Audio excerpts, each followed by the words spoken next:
Welcome to the new world of home care. Hello, my name is Joseph Ramon III. I would like to welcome you as well as thank you for being here today. In 1990, I founded Healthcare Unlimited and have served as its administrator since. My experience and leadership has grown through active participation in all areas of the business. We are a company that has always believed in good ethical business practices and have high expectations for the quality of our service to the community. Our mission is simple. We serve our patients to give them purpose, quality, dignity, and joy. Mother Teresa once said, "Let no one come to you without leaving better and happier." This is the hallmark of our business. Over the last 25 years, we have served thousands of patients and their families, helping them with healthcare needs and daily living assistance. Some people struggle to perform what we consider simple daily tasks, and they just cannot do it alone. Our service to them becomes an essential part in their well-being, and because of this, we need to be our absolute best. Not just every day, but every minute we are caring for our patients. Our opportunity to serve comes with a commitment to provide quality care. At Healthcare Unlimited, we have set high standards and expectations for you as well. We pride ourselves with maintaining and exhibiting a positive attitude, high work ethic, honesty, loyalty, and commitment. We also anticipate your hearts be filled with empathy, love, and compassion for our patients as well as one another. These are a few of the traits that we look for in a team of employees we call our HCU family. Our goal is to offer you the very best training we can to make you a better person and caregiver for those that we serve. The best part about it is that these training sessions are provided free to all our HCU family. All we need from you is your commitment to learning, your desire to grow, and participation on completing the courses. This in turn will make you more valuable to the friends and family we serve. Healthcare Unlimited is very excited to see you grow and look forward to your participation, but you must know we are very excited to work with you. You have chosen a profession that allows you to feed the hungry, heal the wounded, help the sick, and comfort the dying. At HCU, we share your passion for compassion. I thank you for your commitment to Healthcare Unlimited, and I appreciate very much all you do for our patients. Blessings to you and your family. Welcome home.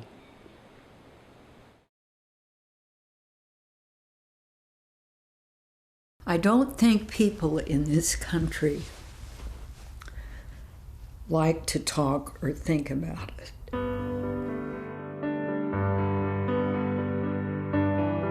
Most people think of elder abuse as somebody beating an older person. This is one of the most invisible crimes.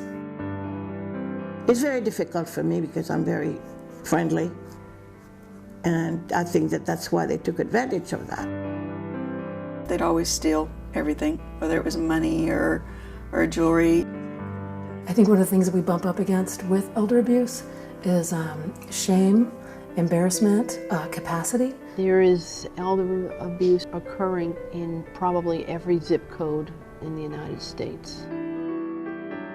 Elder abuse is a dark mark on our humanity. We're all going to get old, and we're all going to be potential victims. We're so conscious of all kinds of human rights, and this is an extremely basic human right.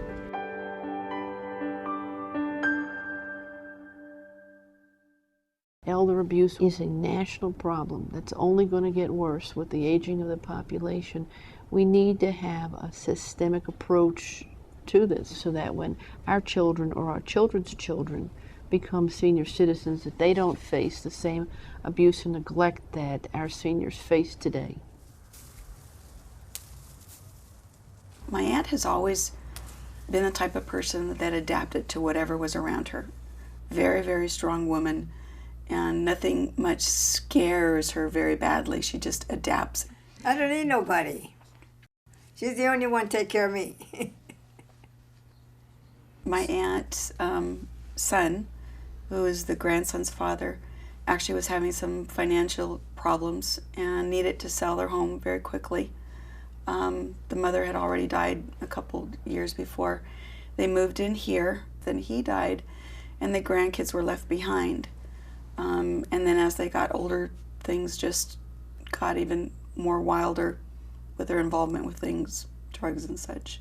So that even though we had seen a lot of things going on, or a lot of activity, people in and out, we kept checking, and she thought everything was still kind of fine. But one day my mom came home from visiting her and said, "Do you know that your aunt has a security door on her bedroom now?" When we went to the house, we found that there was a metal security grate type door on her bedroom. So it was a very remarkable situation. We had spent hundreds, thousands of hours in the last 3 years here dealing with crime directly related with this house and kind of in concentric circles away from the house. They had informed me that the city of Hayward was looking to take her home, sell her home, put her in a rest home, and that in my opinion would kill her. She wouldn't have her home, she wouldn't have her garden. So I came over, I asked her to come and have lunch with me so I could get her away from all the busyness that was here. And I told her, "Do you realize what's going on?" And she was starting to realize what was and the potential of happening. And I asked her, "Can I help you, if you allow me to?" And she said yes. So the very next opportunity we had to do this problem housing abatement program called SMASH, we brought it here. We found Miss Bastion, the homeowner. We found her grandson, several people who were part of the local gang, some people that were on parole, and a bunch of people who were under the influence of heroin. It was really sad. We have so many cases where an elderly person is living in their own home, they own the home outright, and their children or their grandchildren or a caregiver slowly takes over. And the elderly person becomes the prisoner in their own home. Elder mistreatment means to me, it means self-neglect, where an elder is not able to take care of himself or herself, and it means neglect by others.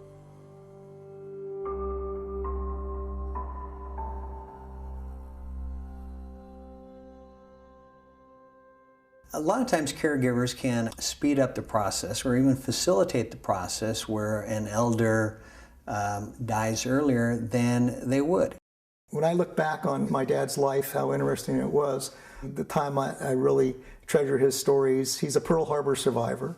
He told me what Pearl Harbor was like being in the Navy. That Sunday morning when they're at church and they see these planes flying over, and they just thought it was a practice. And then he says to me, "Why were they practicing on Sunday?" And of course then everything just broke loose on Hawaii. And then later in life, after the war, he got a job with the Yellow Pages and ended up in sales, which he was very good at. And he was with the Yellow Pages for, 35 years. I don't think he ever missed a day. And this can happen to anybody, and I never thought it would certainly happen to me or my dad. Everything was going smooth. In October of '07, I hired her at $250 a month just to take him to the doctors or take him to the grocery store so he could buy food or whatever, and that type thing. November comes. Now I'm getting all his financials. I get a credit card statement. A trip to Chicago for $485 on my dad's credit card. $1,350 for 10% down payment on a timeshare in Las Vegas. A ladies' President Rolex watch. A diamond ring for $7,400. So now I'm going, wait a minute. So I go to my dad and I said, "Did you give her permission to use your credit card to book all these things?"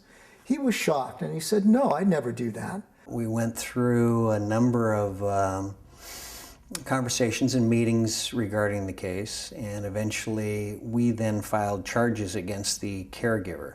He loses his own self-esteem. He's losing weight. He's upset and crying all the time. His comment to me, "Because I'm old, she thinks I'm stupid." There's a real pattern to these type of cases. Generally, the caregiver endears themselves to the elder, whether it be a man or a woman, and is able to then manipulate the elder in a fashion that a lot of times the children are just almost amazed by.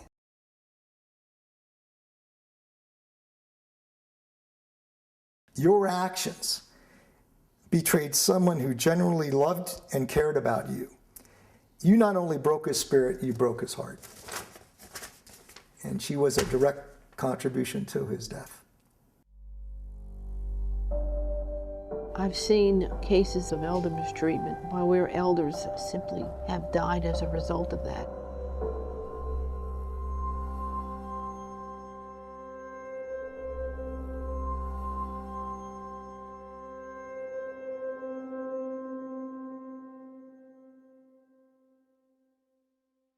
Just waking up in the morning and knowing that nothing bad is going to happen to you necessarily. It's a very basic thing. Yes. I love my grands, the children. They make me happy. And I love to see them happy too. Since I retired now, and I help out my daughters with my grands, because I think with a grandmother, a good grandma, you have the love for them, you watch out for them. And that keeps me going.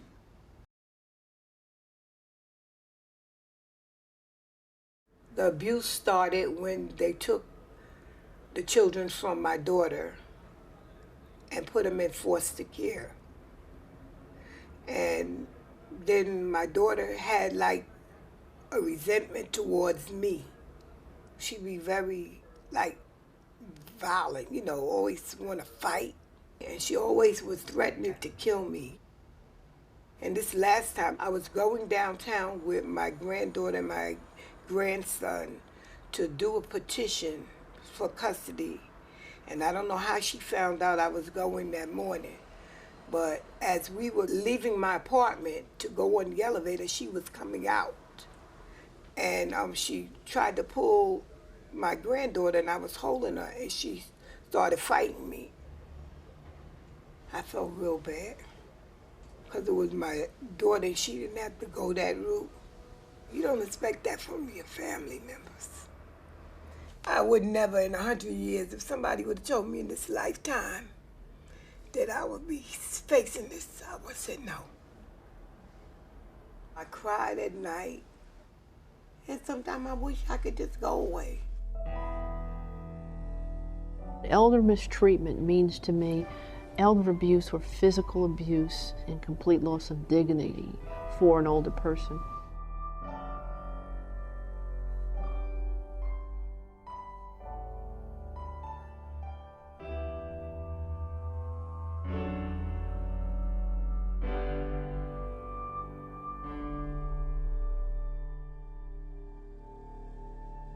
I think one important thing for us all to remember and to help people know and understand is just because people change, and maybe they're not as we knew them when they were our parents, and now they may not have all their faculties, that they haven't stopped existing as a person, and you don't have any right to pretend they don't exist and use their assets as if there's a better use for them than for them.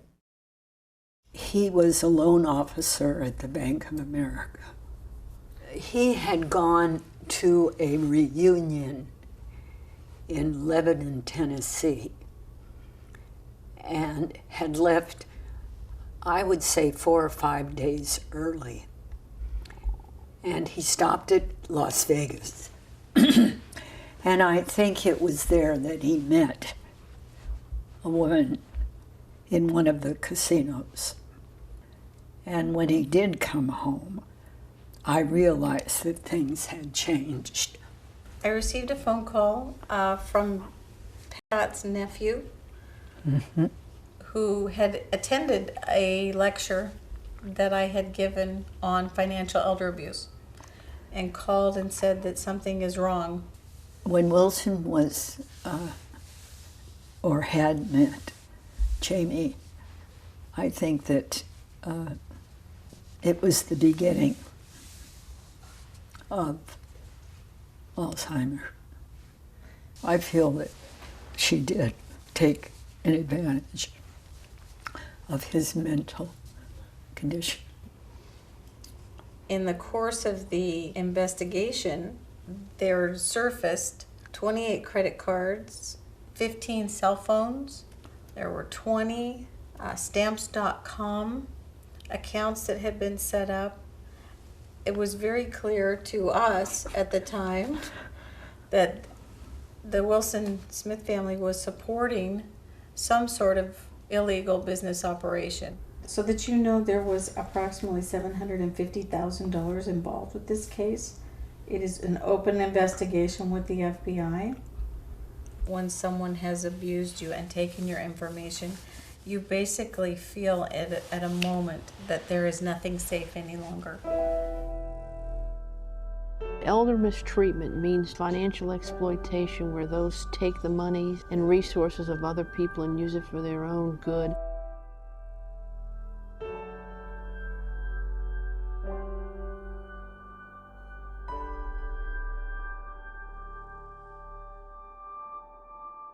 The seniors in our community are the people who have lived and seen this world before us.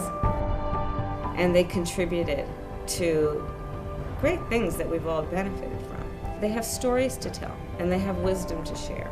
And they should be highlighted as one of the achievements of a community, instead of kind of deposited as though they're residue. We have to do more for our elders. We have to step up to the plate and enact laws that can protect them.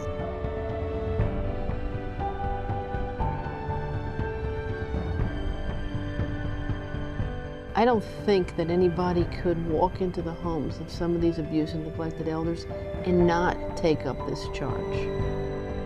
Imagine if someone you knew was a victim of elder abuse and you were in a position to support something that could stop it.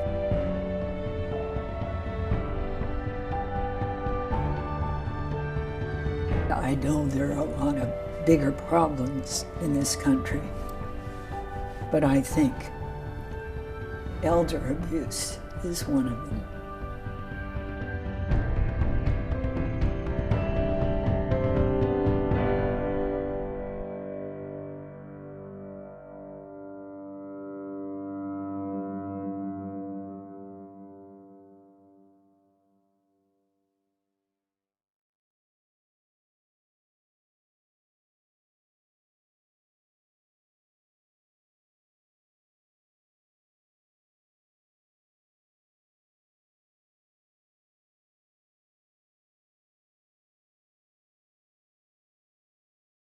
You may have heard of these three laws: HIPAA, the Texas Occupations Code, and the Federal Anti-Kickback Statute.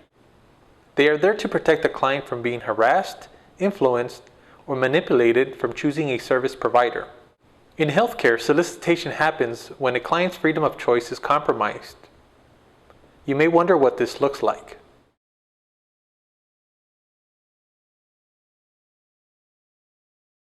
Let me call her.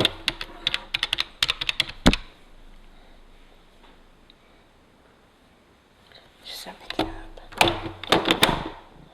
Let me call her again.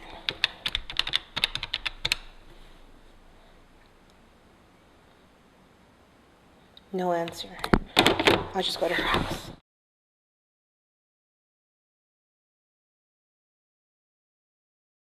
I already told you, Miss Godwin, I can only work with the other company. If you choose not to switch, I can no longer work with you.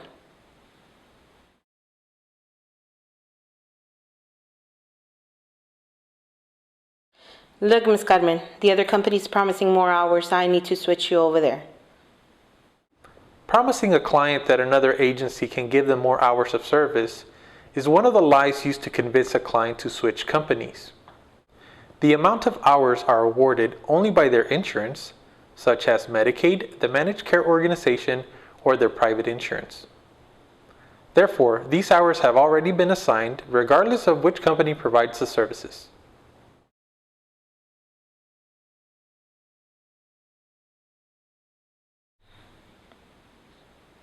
That's her birthday. She has Medicaid. I can get her Social Security number too. We just have to wait for her to go to sleep. Okay, thank you.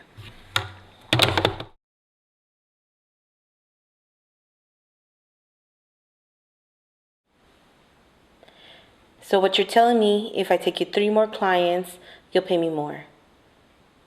I have some clients that'll do what I say.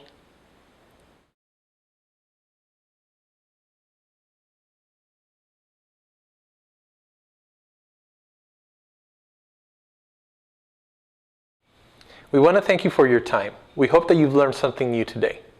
Welcome home.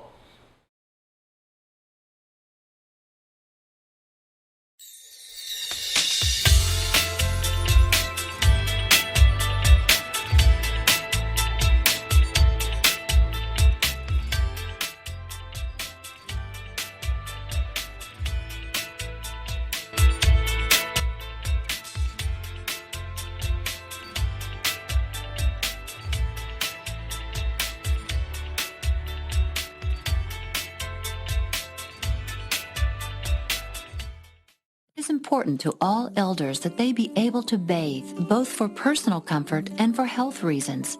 Showers are the preferred type of bathing for elders, even when, like John, they need some assistance.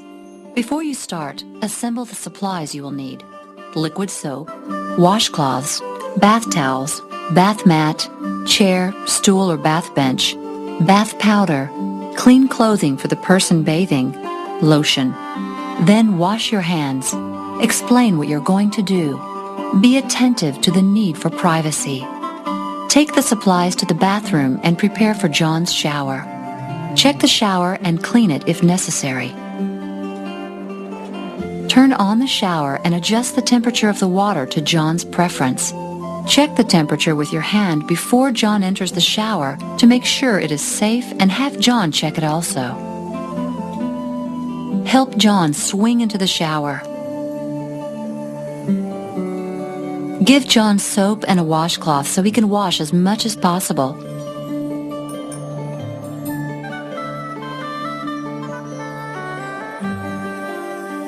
Provide privacy for him. For his safety, do not leave the bathroom.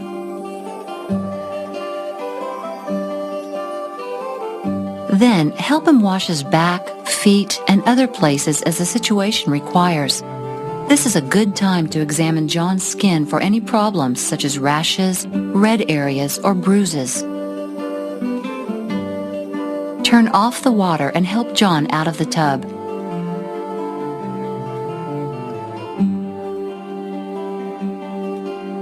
Help John dry by drying the parts of the body that are difficult to reach, such as his back and feet. Look for skin breaks and red areas to see if they need attention. Apply lotion and powder as John wishes. Help John back to a living area or the bedroom. Place the signal bell within reach. Clean the tub and bathroom as necessary. Place used linens in the hamper. Return supplies to the cabinet. Wash hands. Make notes in Home Care Journal of progress and problems. Bathing is particularly important for elders, both for health reasons and because it makes them feel better. Many elders have dry skin, and it is not good that they take a full bath every day. On days when they do not bathe completely, they should take a partial bath to maintain cleanliness. Partial baths include washing hands, face, underarms, back, buttocks, and the private areas, the genital and anal area. This skill shows you how to help an elder with bathing.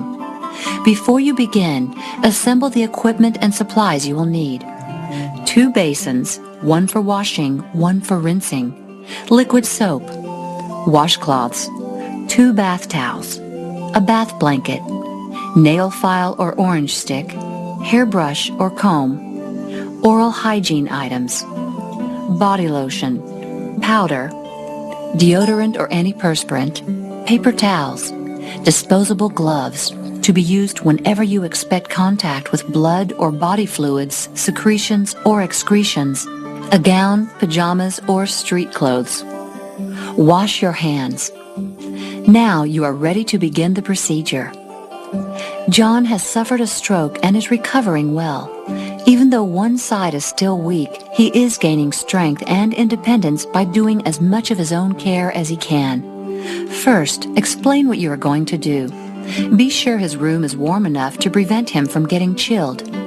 Help John remove his pajamas. Put a towel over his lap and another one around his shoulders. Put the basins, along with the washcloth, on the table with the other items so John can reach them easily. Test the water to be sure the temperature is comfortable.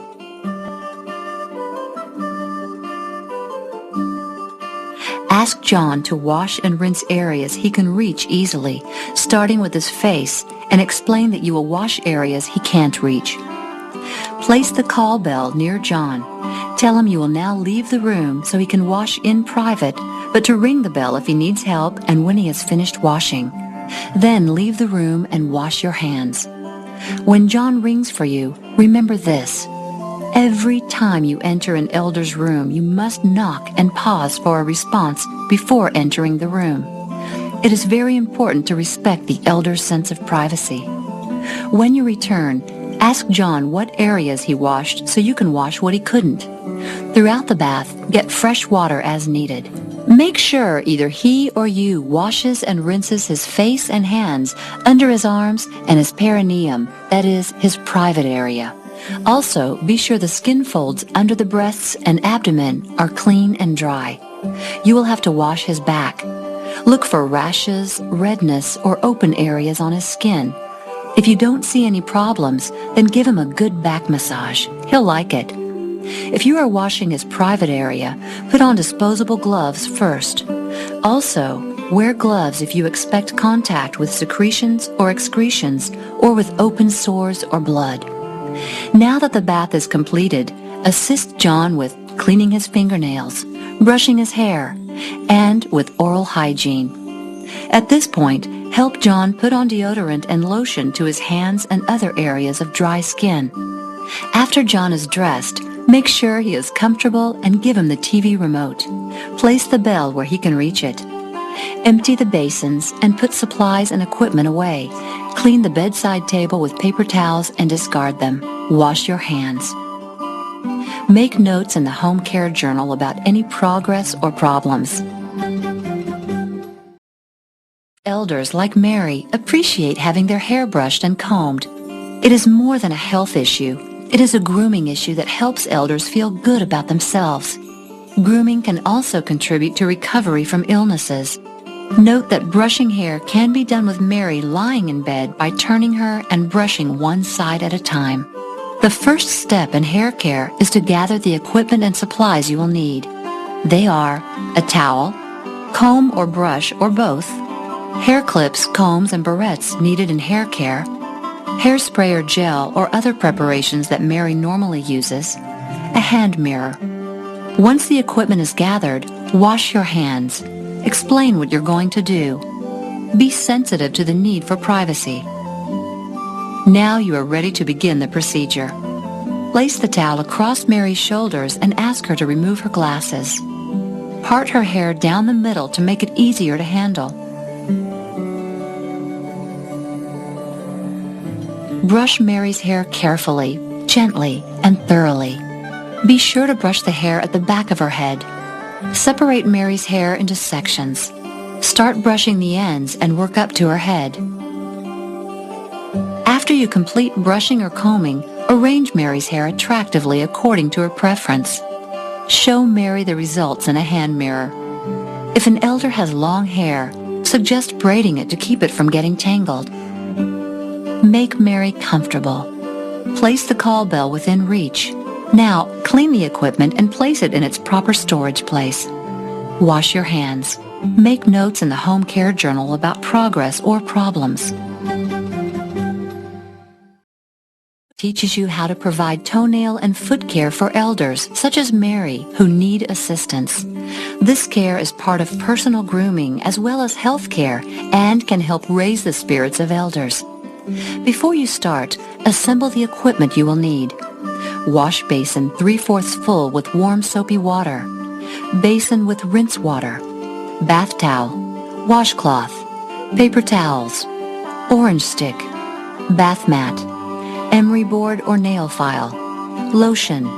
And disposable gloves. Then wash your hands. Explain what you are going to do. Be sensitive to the need for privacy. Now you are ready to begin the procedure. Be sure Mary is comfortable in her chair. Place a bath mat on the floor in front of Mary. Put the warm, soapy water basin on the mat. Test the temperature of the water. It should be warm, but not hot. Put on gloves. Help Mary put her feet in the water. Cover the water basin with a towel to retain warmth. Soak her feet in warm, soapy water in the basin for at least 5 minutes. At the end of the soak period, wash Mary's feet with the washcloth. Gently scrub roughened areas. Then rinse and dry her feet thoroughly.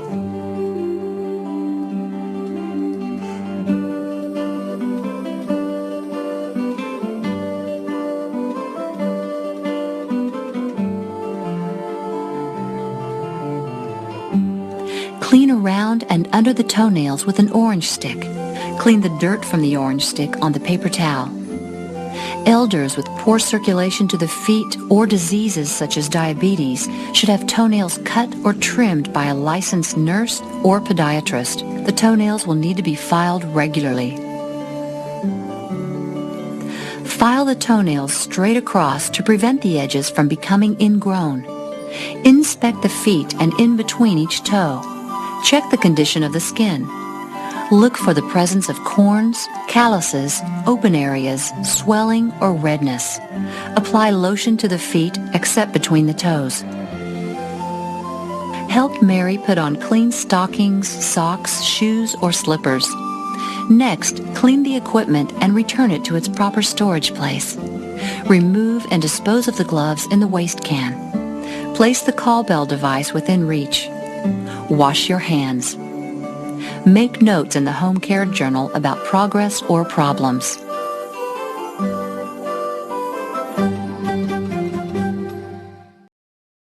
Fingernail care for elders who need assistance, such as Mary, is a frequent task for caregivers. The procedure normally takes place with the elder seated in bed or in a chair. Keeping nails clean, filed, and short is an important part of hygiene and safety. Before you start, assemble the equipment you will need. A wash basin 3/4 full with warm, soapy water. Basin to rinse hands. Hand or bath towel. Paper towel. Orange stick. Nail file or emery board. Nail brush. And lotion. Then wash your hands and explain what you are going to do. Now you are ready to begin the procedure. Mary is recovering well from surgery and now can get up and sit by her bedside. Personal grooming is more and more important to her as she recovers because she takes pride in how she looks now. Help Mary find a comfortable position in her bedside chair and position the overbed table in front of her. Soak Mary's fingers in warm soapy water in the basin for at least 5 minutes. Use the fingernail brush to clean her fingernails. Soak both hands together if possible. Encourage Mary to exercise her fingers while they are soaking. After soaking, rinse Mary's hands with warm, clean water in another basin. Gently remove dirt from around and under each fingernail with an orange stick. Clean the dirt from the orange stick on the paper towel. Use the flat end of the orange stick for cuticle care. File nails in an oval shape, filing from the outside corner to the center of the nail. Take care not to file below the skin line or cut the skin. Smooth the nails with an emery board or a file. Repeat the same procedure for the other hand. When filing is completed, apply lotion gently. Make Mary comfortable. Next, clean the equipment and return it to its proper storage place. Place the call bell or signaling device within reach. Wash your hands. Make notes in the home care journal about any progress or problems. Elders such as John dress and undress can make a great deal of difference in how he feels about himself. Dressing and undressing is such an important part of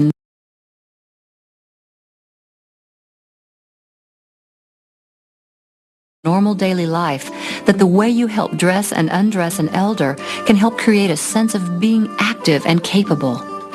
Before you begin, wash your hands. Explain what you are going to do. Be sensitive to the need for privacy. John is weak on his right side because of a stroke, but he wants to get dressed every day because he says it helps him become stronger. Show him selected clothing from which he can choose what he wants to wear. This lets him be a part of the activity and feel less dependent upon others. Now arrange the clothing in the order that it will be applied. Dressing and undressing is easier if John chooses clothes that are not fitted, such as button-up shirts and elastic pants. Dressing and undressing works best if John is able to sit and then stand briefly when removing bottom garments. Begin with helping John take off his pajama top. Let him do as much as he is able. Undo the buttons. Slide the shirt off his strong arm first, then off the other arm.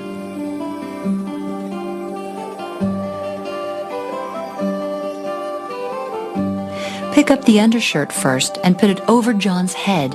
Then put it over his weak arm.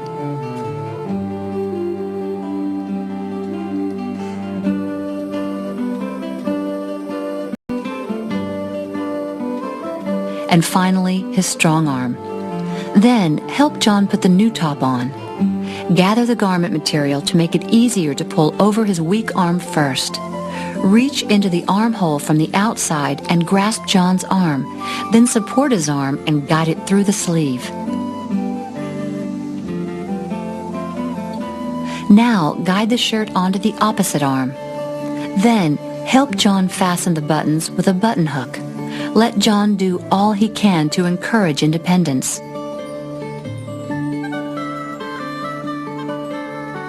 Next, help John remove his pajama bottoms. Unfasten the buttons on his pajama bottom. Apply the transfer belt because John is a little unsteady. Help John stand while you help slide the bottom down to his feet. Then help him sit down. Remove the pajama bottom from the strong leg first and then the weak one.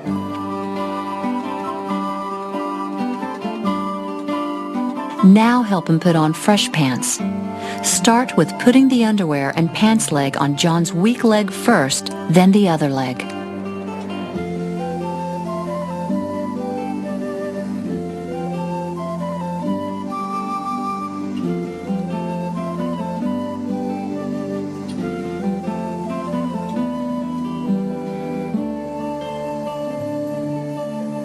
Next, put on his socks and slippers. Help John to a standing position. Then, pull the pants up and help John sit down again. Now that John is dressed, help him to a comfortable position in the bedside chair. Be careful. If standing is a problem for John, you can still dress him when he is sitting by asking him to roll his hips from side to side while you remove and replace his pants. Now John is dressed and ready for the day. Often, seniors cannot sit or stand easily and must be undressed and dressed while they lie in bed. This was the case with John just after he had his stroke because he was so weak. And this is how you would undress and dress him when he was too weak to stand. Begin by raising the bed rails and raise the bed to a comfortable working height. Let John pick what he wants to wear. Keep his legs covered with a light blanket to provide for modesty and warmth. Next, undo the buttons on his pajama top. Remove the pajama top from the strong arm first. Roll John to one side and put the shirt under him.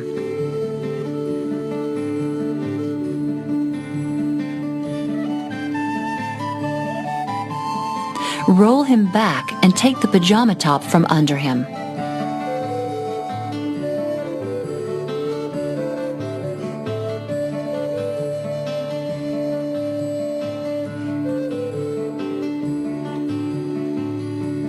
Now, remove the pajama top from the other arm.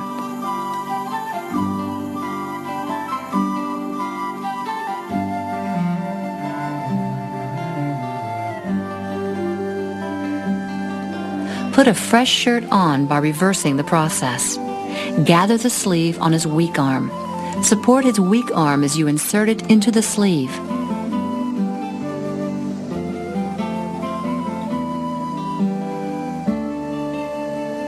Roll John on his side. Put the shirt under him. Roll him to the other side and pull the fresh shirt through.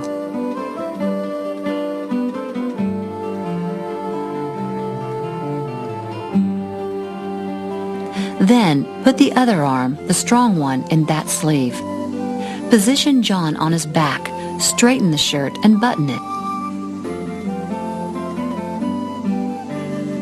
Now, take off the pajama bottom.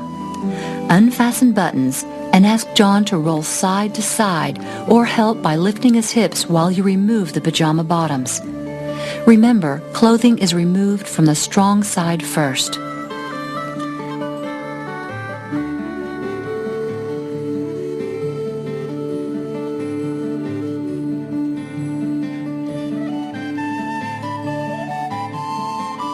Put on his fresh underwear and pants.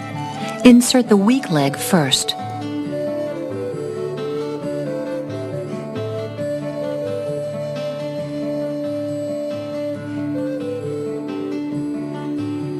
Pull them up above the knees and then roll him from side to side as you complete dressing him.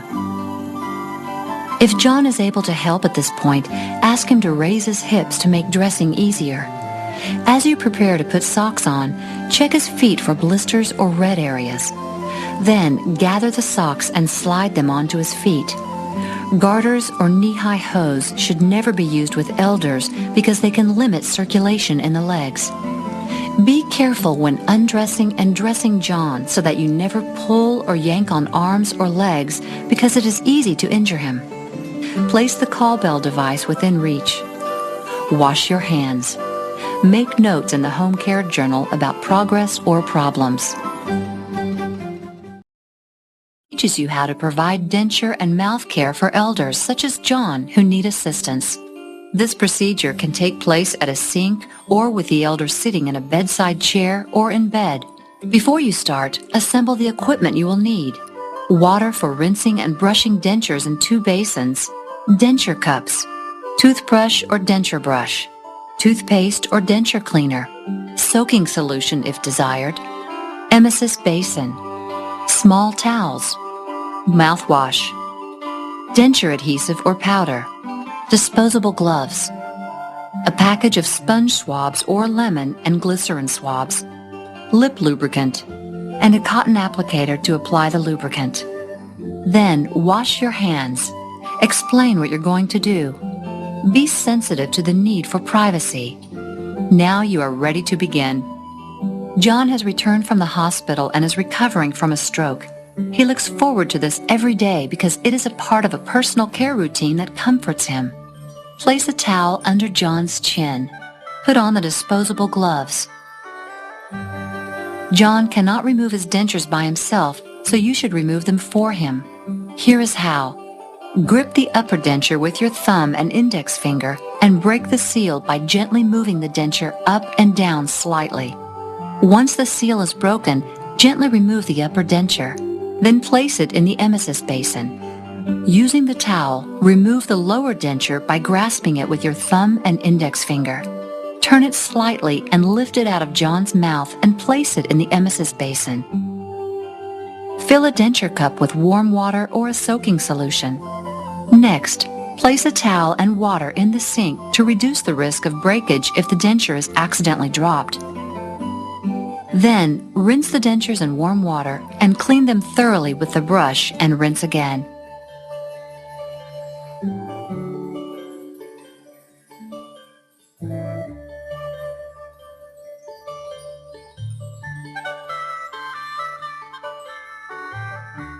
Place the dentures in the cup to soak.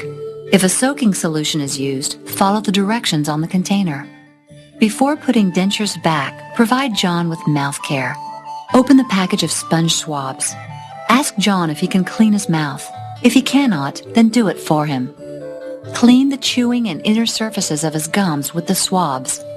As you use them, Place the swabs in the emesis basin for disposal. Next, clean the outer surfaces of his gums.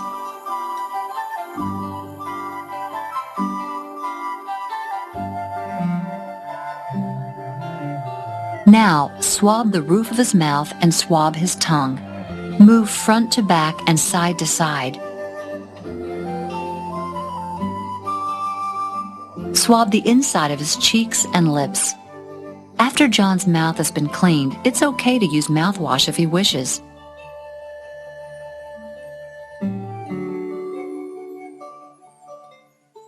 Now rinse the dentures. You're ready to place them in John's mouth. Apply denture adhesive if John needs it.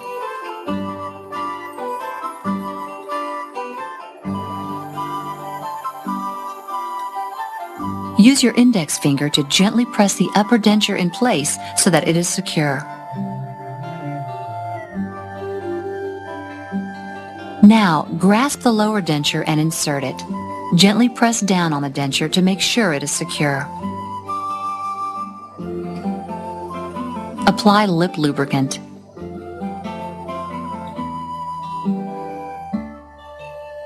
Remove and dispose of the gloves in a proper container. Wash your hands. Make John comfortable. Place the call bell or signaling device within reach. Make notes in the home care journal about any progress or problem. Clean the equipment and return it to its proper storage place. Finally, wash your hands. Such an important personal routine that it can help elders like Catherine feel that some things are still normal in their lives. Let Catherine brush her own teeth as much as she can.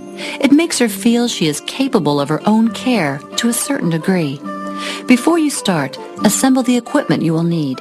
Soft bristle brush, toothpaste, glass with cool water, mouthwash, emesis basin, dental floss, flossing tool, towel, paper towels, glass for mouthwash, disposable gloves. Next, wash your hands. Explain what you are going to do. Be sensitive to the need for privacy.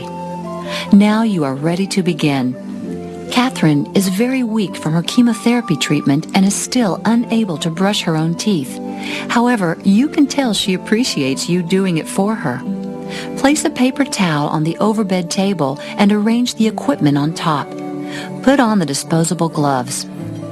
Put a towel under her chin and over her chest to protect her clothes, and then position the overbed table close.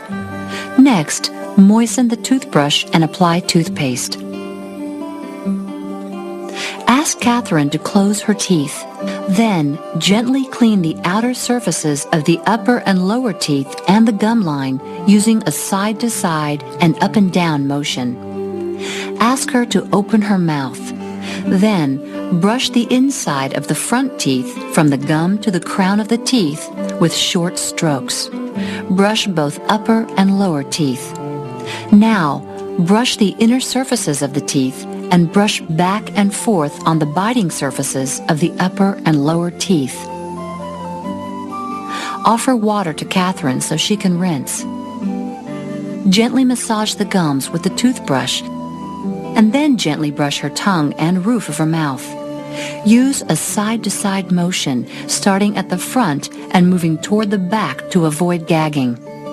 Offer Catherine the emesis basin frequently so she can empty her mouth as she needs to do so. After brushing, floss her teeth if she wishes it. Then, ask her to rinse her mouth thoroughly with plain water and give her mouthwash if she wants it. Wipe the area around her mouth so that it is clean and dry. When you are brushing, look for redness, any bleeding, or sores. Also, note any complaints she may have about her teeth, gums, tongue, or lips. When finished, move the table away and remove the cloth. Make Catherine comfortable in her chair. Replace the equipment. Place the call bell within reach. Wash your hands. Make notes in the home care journal concerning any progress or problems.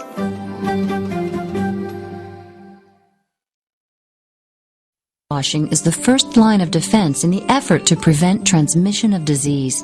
In all situations, both before you work with elders and afterward, it is essential that you wash your hands according to the procedure described here. The use of disposable gloves is another important tool in the fight against the transmission of infections. While gloves are not a substitute for good hand washing, their use is very important in certain circumstances. This procedure will show you how to achieve good hand washing and glove removal that protects both you and the elders you serve. First, hand washing. Begin by checking your supplies: liquid soap, paper towels, and a waste can. Disposable gloves. Turn on the faucet and adjust the water temperature until it feels warm. Point your fingertips downward and then wet your hands.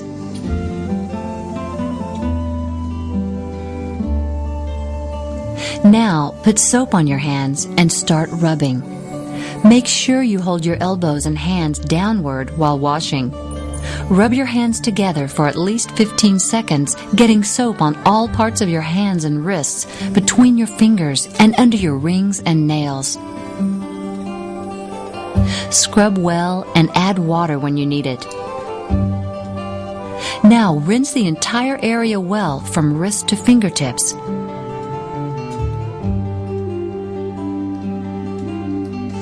Use a paper towel to dry your hands from fingertips to your wrists.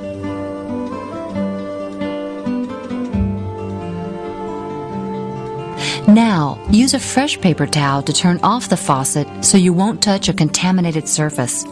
Throw that paper towel into the waste can too.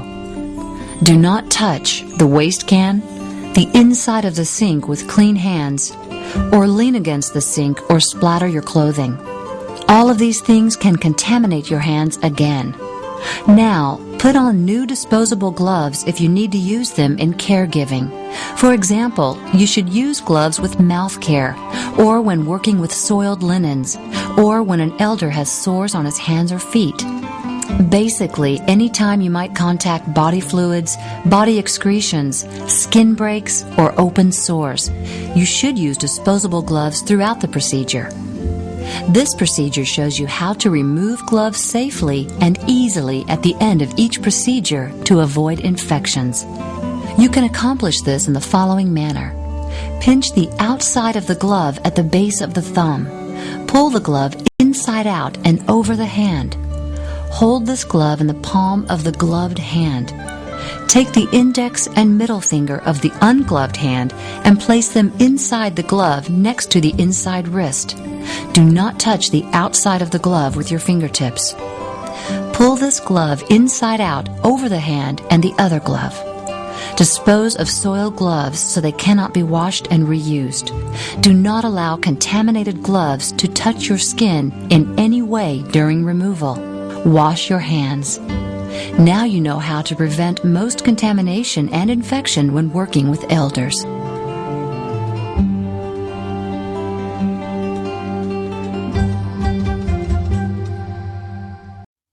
Hello, and welcome to Vesta's electronic visit verification training video.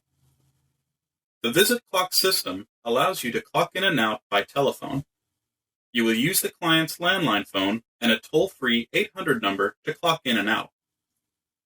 Remember that it is your responsibility to clock in at the beginning of your shift and clock out at the end of your shift. Electronic Visit Verification, or EVV, is your new electronic timesheet. This video explains the process you will follow when clocking in and out via a landline phone. When you arrive at your client's home, use their landline phone to call the Visit Clock system using the toll-free 800 number provided to you by your agency. The system will answer and ask you to enter your employee ID. You will hear the exact time you clocked in, at which point you may hang up. When you finish your work, call the toll-free 800 number to clock out. You will enter your employee ID and you will hear the exact time you clocked out, at which point you may hang up. Thank you for viewing this training video. For more training videos, visit us online at www.vestaevv.com. Hello, and welcome to Vesta's electronic visit verification training video. In order to begin using the visit clock system, you will need to familiarize yourself with the process you will use to clock in and out. Remember that it is your responsibility to clock in at the beginning of your shift and clock out at the end of your shift. With the visit clock system, you will have the opportunity to clock in immediately when you arrive at your client's home, or you can wait until the end of your shift to clock in and out. This video will explain the process you will follow when using the Visit Clock token. When you first arrive at your client's residence, you must locate the Visit Clock token. Once it's been located, write down the 6-digit code displayed on the Visit Clock token. Then, call the Visit Clock system using the toll-free number provided to you by your agency. The automated system will answer and ask you to enter your employee ID. Then, it will ask you to enter the client ID. Finally, it will ask you to enter the 6-digit token code. When you're ready to clock out, locate the Visit Clock token to view your new 6-digit code. You will then repeat this process and enter the new 6-digit code to clock out. Thank you for viewing this training video. For more training videos, visit us online at www.vestaevv.com.